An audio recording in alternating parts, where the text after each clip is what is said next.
Date of entry, January 24th, 2023, 5:24 p.m.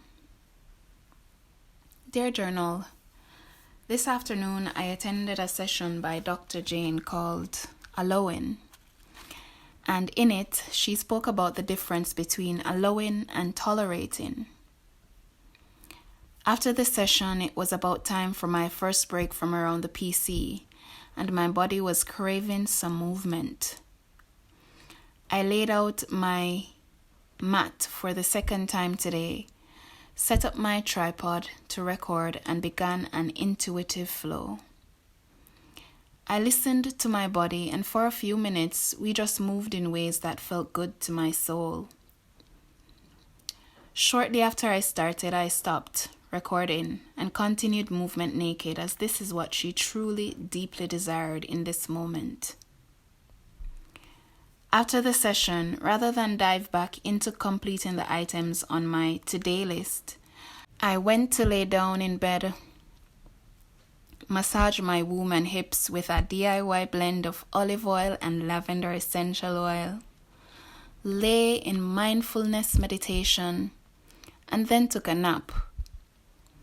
Prior to starting the yoga session, I asked myself the questions that Dr. Jane challenged us to ask ourselves and take action in reframing situations in our life experiences that we may be tolerating. Question number 1. What am I tolerating in my life experience?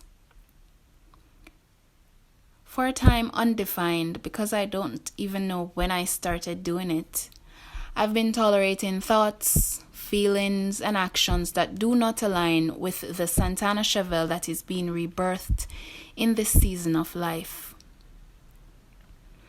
I've been tolerating these thoughts, feelings, and actions, not just from others, but also from myself.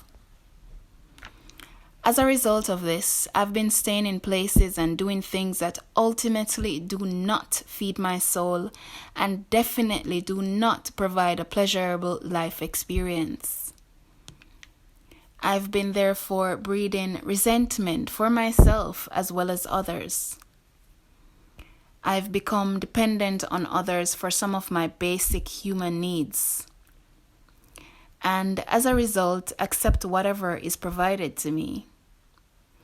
And really, all this has led to is a deterioration of boundaries and practices of self-love. There have been thoughts, feelings, and actions of past versions of Santana showing up.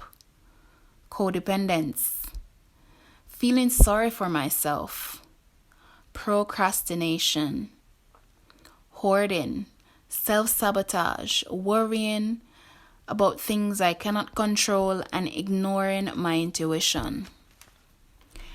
As Dr. Jane shared, the process to releasing or reframing these situations of tolerance in our lives is to, number 1, recognize it. Number 2, honor it.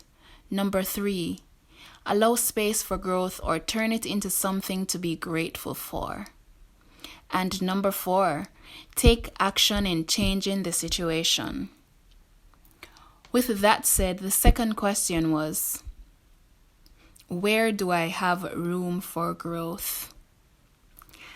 I truly am grateful for the level of self-awareness that I have cultivated through the years that aids me in picking patterns in my behavior that do not align to the beautiful divine goddess that I am.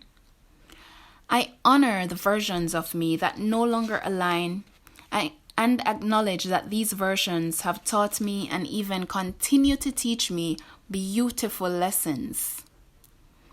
I honor the people and situations in my life experience right now that also do not align, and I send them love and deep gratitude for enlightening me, for showing me what I truly do not want.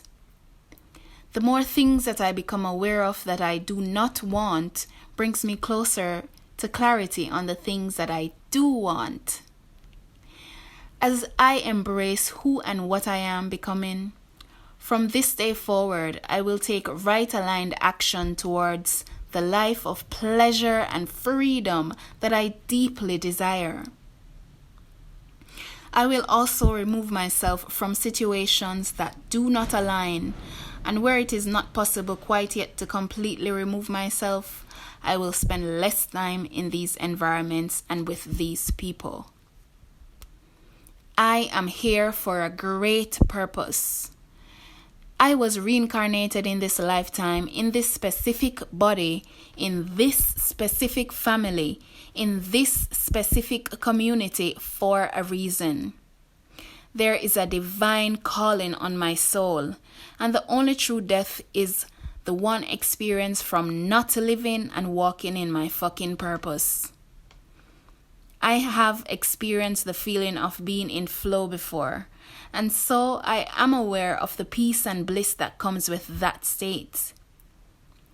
As Dr. Jane shared, tolerating is the opposite of allowing. So it is time to stop allowing and truly flow. Signing out again, L for love.